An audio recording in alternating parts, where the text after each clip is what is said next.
bed day. That was my favorite day in high school. Bed day? Roll out of bed day. Oh, So you would literally come in like with, and just like sweats and I used to do that every day, so it didn't really matter. Like that was my attire when I would go to school. All right, so solving by taking the square root. So we were doing solving by factoring. Now we're just gonna do something a little bit, I think, more easy, just by solving by taking the square root of both sides. So if you ever see a situation where you have just the variable squared, so x squared, and a number, you can do that. Okay, but if you see something like x squared plus 2x, you can't. Okay, so it's got to have just the x squared and just a number. Okay, so here we go. Here, the most easy one, the easiest one of the bunch, is the number 7. Okay, so when you look at this, the opposite, like we solve, like when you solve and you want to move something to the left side, like we can add or subtract, it's always the opposite. Well, the opposite of squaring something is to square root it. Okay, so the opposite is to square root it. So we're going to square root both sides. And that cancels this out. I'm going to go off this side. If I had like x plus 1 equals 0, don't write this. The opposite would be to subtract 1. Well, that's the opposite of squaring something, is square rooting it. Okay, now what is the square root of 64? Yeah, it's 8. Now, here's the part where people get confused. It's not just 8. It's going to be plus or minus 8, and I'll show you why. So this is like the one, if you were to highlight something, it's this plus or minus. So when you take the square root, maybe I'll put it off to the side like for notes for you. If you're the person creating the square root, you're the person that's making it, it must become a plus or minus in your answer. And I will show you why. But if the square root's already there, then you don't have to worry about it. But if you're the one drawing the pen and you're making the square root sign, that means that you must add plus or minus. And then we're done. That's your answer. Those are your two answers. I get x equals 8 and x equals negative 8 are my two answers. And I will show you why. You don't have to write this down unless you really want to. 8 squared in your calculator is 64. If you do negative 8 squared in your calculator, you would also get 64. That's why it's both answers. It's not just a positive 8. Okay? You got to be careful. Is that I keep thinking it's a hand. It's the, I know. You got to be careful. When you do things like that in your calculator, you need to make sure that that's in parentheses with the negative. All right. So this next one is the same thing, but we have one more step now. Here's my variable. It's right here. What would I need to do to both sides to get rid of the 31? Add it. So I would add 31 to both sides. Gone. I'm left with in black, x squared equals 33. What's that? Oh, I can't add. That's why I have you. It's 34. You're right. Okay, x equals 34. Yep, and now we square root it. So I have square root. That cancels out that squared. And I'm left with x equals the square root plus or minus the square root of 34. Okay, that's not a perfect square, but we can simplify it. Let me go back to Ms. Herds and see if she simplified it. I don't want to do something that she's not doing. I can't see what she's doing. It is going to be a decimal, yes. Now, you can break this down, and I'm going to just do it with you. We're going to get more into square roots later on in the future, but it's good to review. You did a lot with square roots last year. We'll do it again. If you remember these factor trees, what two numbers, we kind of talked about factors a lot lately, multiply to get 34? Is there any numbers that multiply to get 34? What number and what number? What number for sure goes into 34 because it's even? 5, 10, 4, 2. All even numbers can be divided by 2. So it's 2 and what number? What's 34 divided by 2? You can use your calculator. 17. Okay, so I get 2 and 17. Will 17 go any further? No, it's prime. So really, this is going to be your answer. The only time that you can simplify a radical is if there's something that has a pair and can come out. Okay, so I'm going to erase that, and that's my final answer. You could write it as x equals square root 34 and x equals negative square root 34. Either one I would accept. Either one of these I would accept. Questions? Sure? Okay, let's look at this next one. I want you to do that one. Or at least get as far as you can. It's the same thing, but now instead of, you gotta ask yourself, it's 2 times x squared, so you'd have to do something to get it to the right side. Well, don't tell me, but think in your head, like, what would you have to do with the 2 to get it to the right side? Don't tell me, just do it.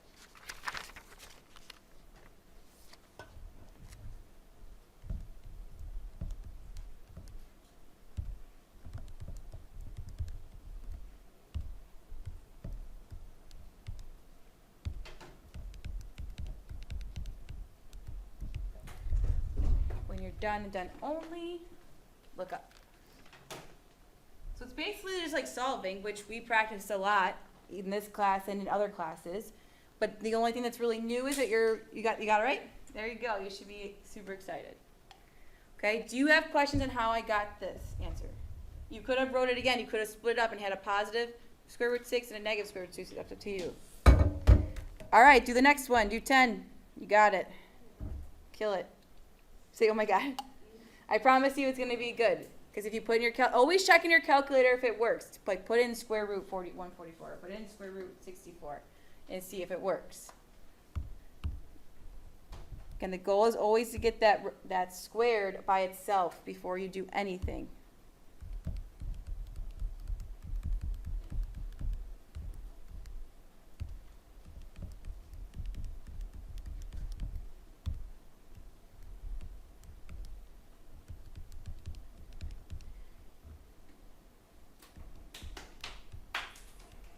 Got it? Oh, they said, when you're done and done only, look up and see if you got it right.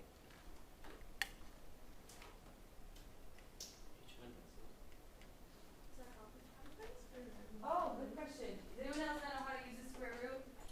Isn't it second and then the next? Yeah, the blue and then that right there.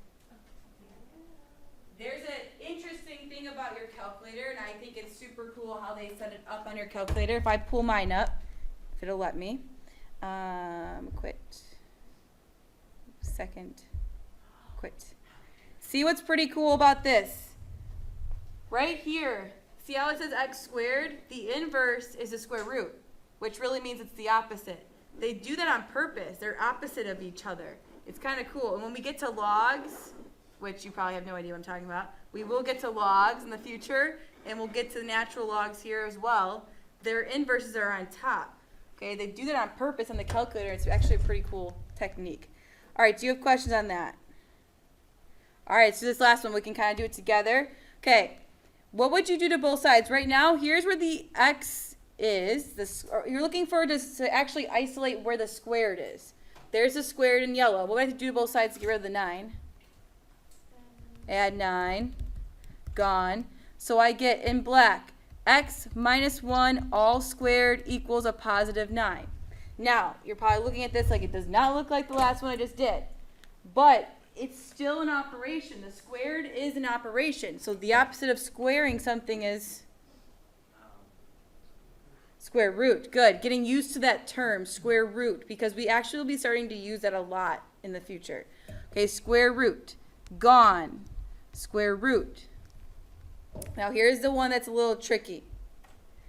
Now, this just comes down, the x minus 1, because the squared got canceled with the square root. They're opposite of each other. They canceled out. Now, what's the square root of 9? 3. And is it just 3?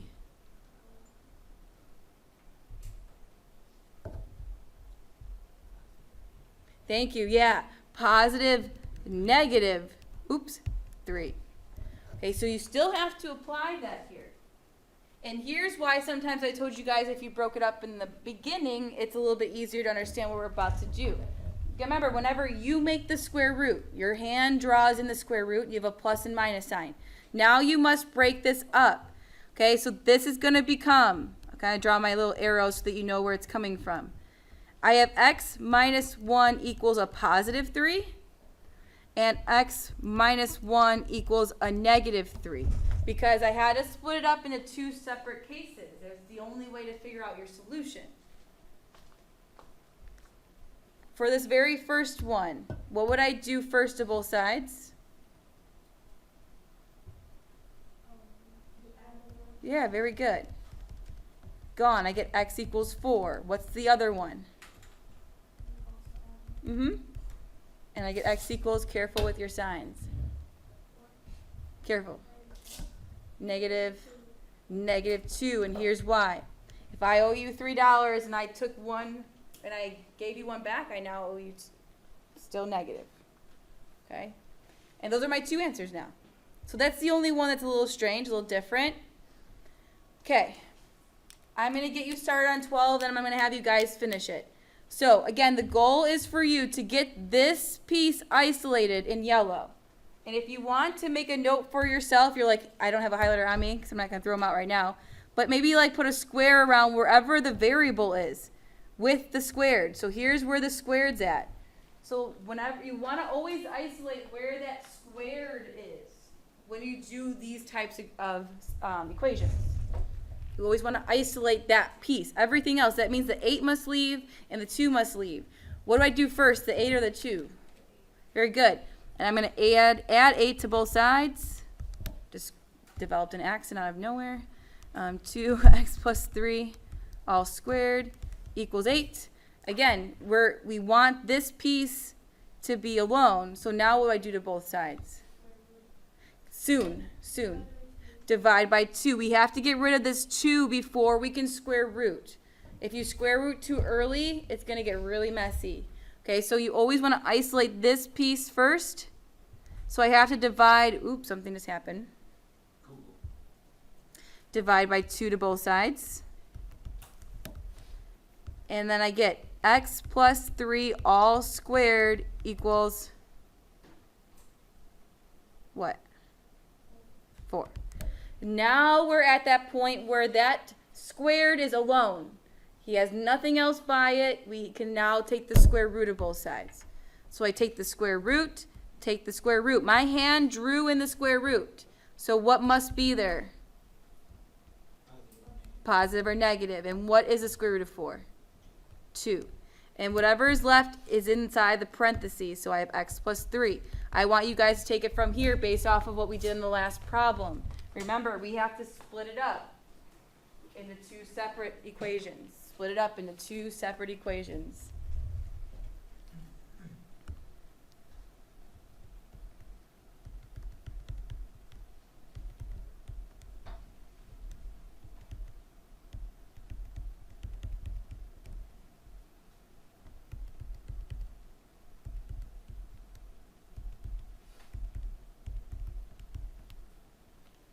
When you're done and done only, then look up.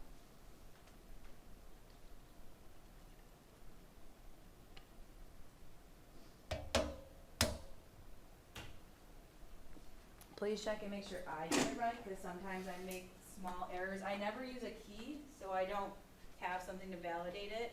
I just kind of just do it.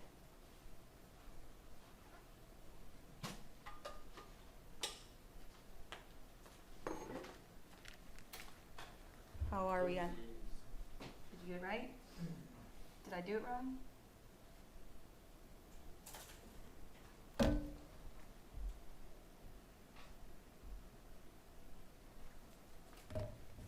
Why is mine right? Different. Oh, this is wrong. Stupid me. See, I made a key. My key is wrong, but my brain was right when I did it. It's crazy.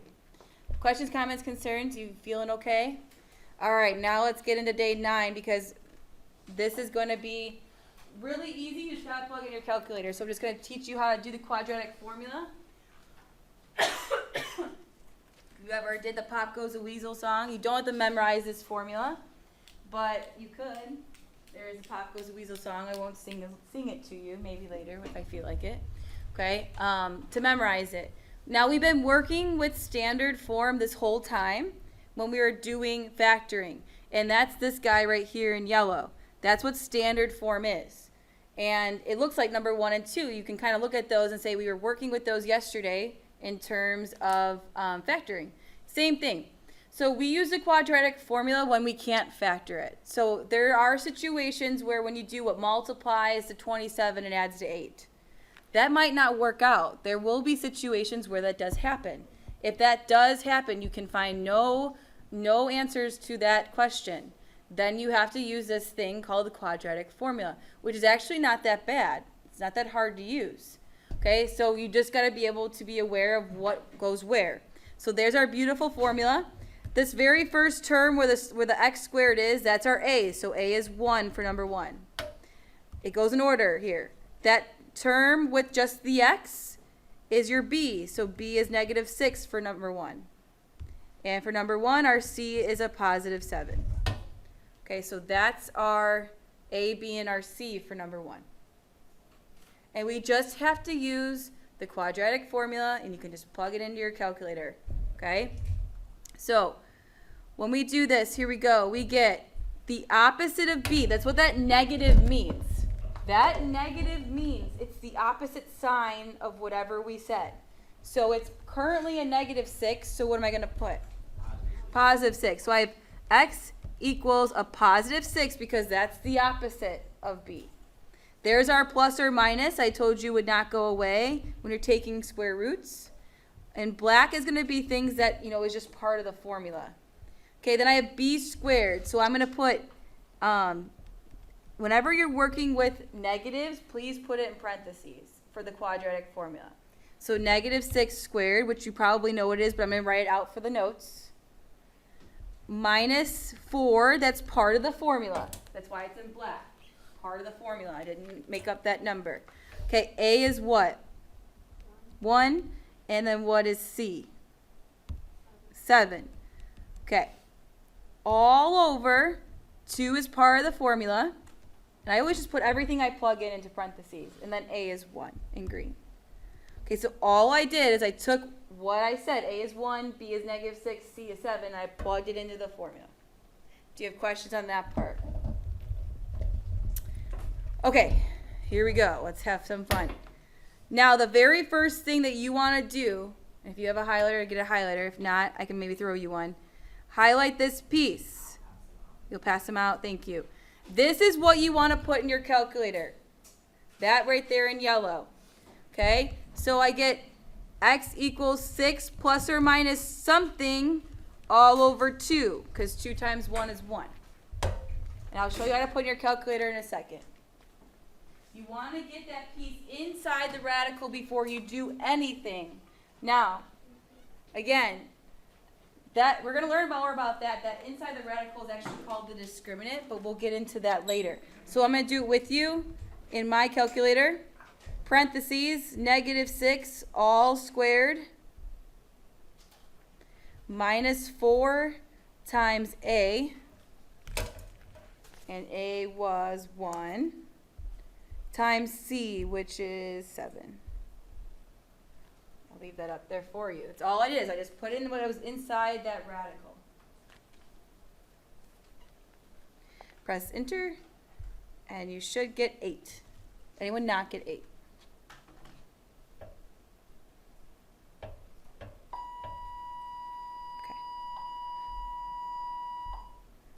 All right, so we're going to go ahead and rewrite it. So right here, that's where that 8's going. Boom.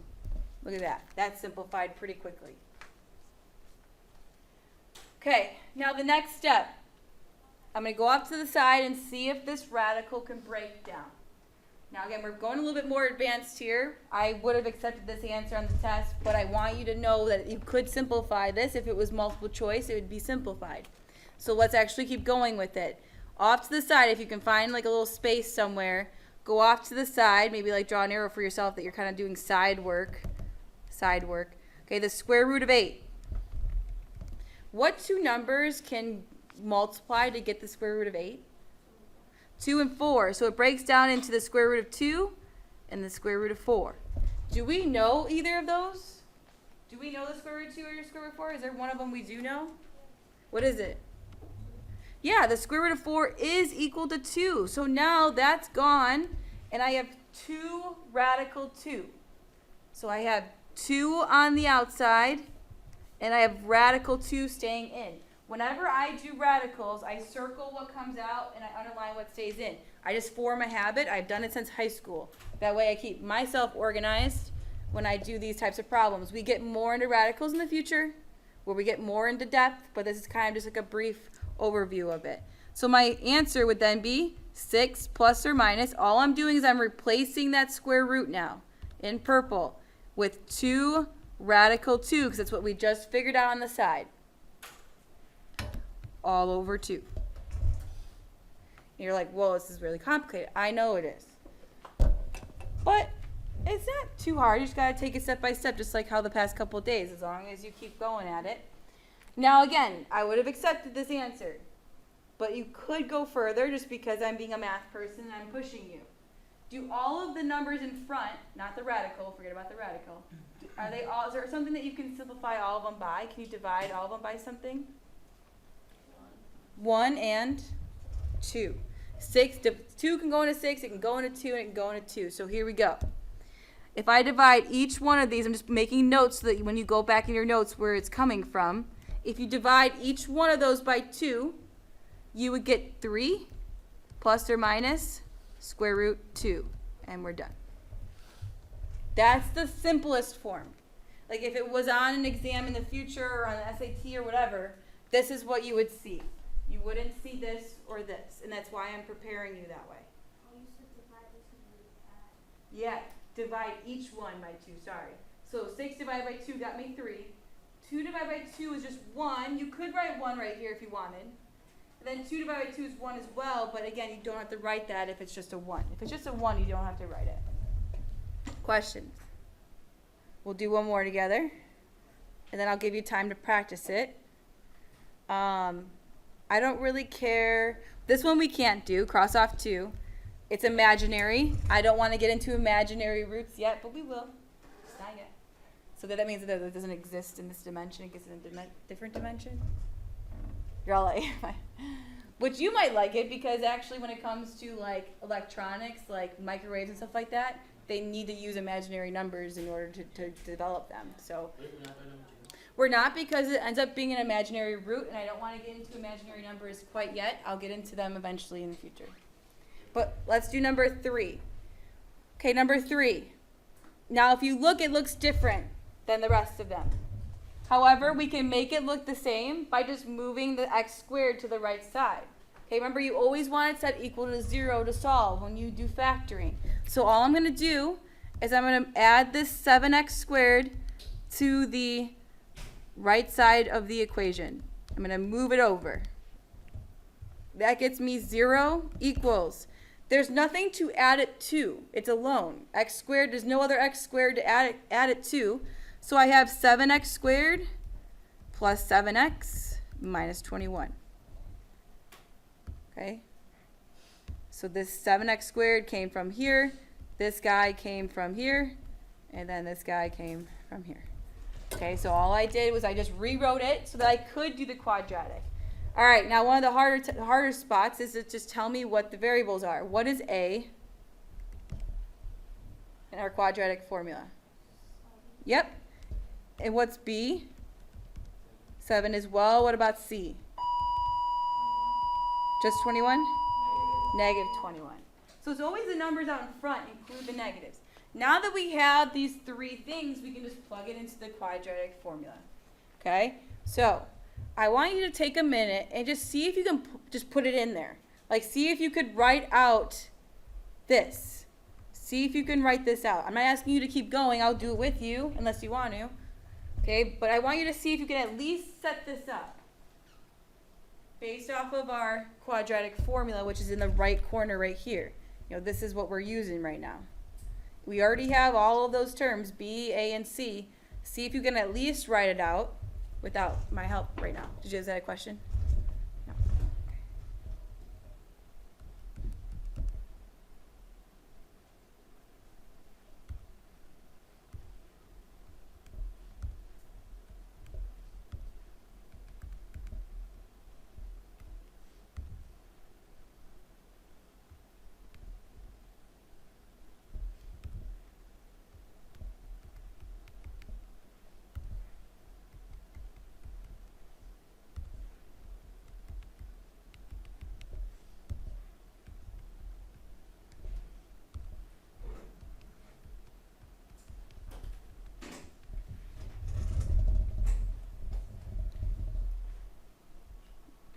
when you are done, look up.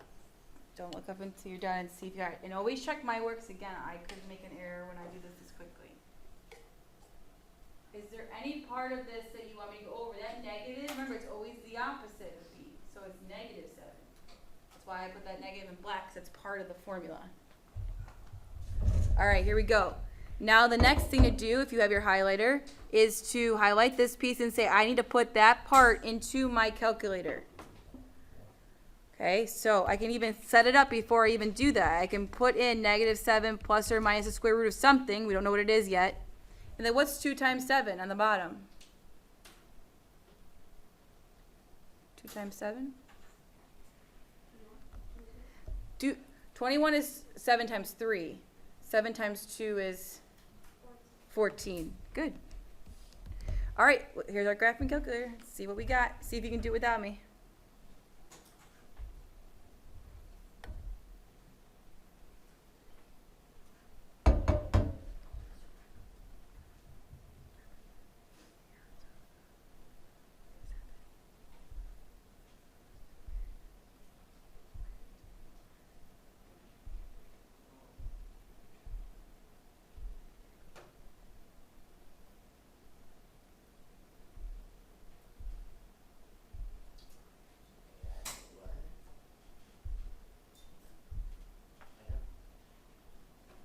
Did you get this big number?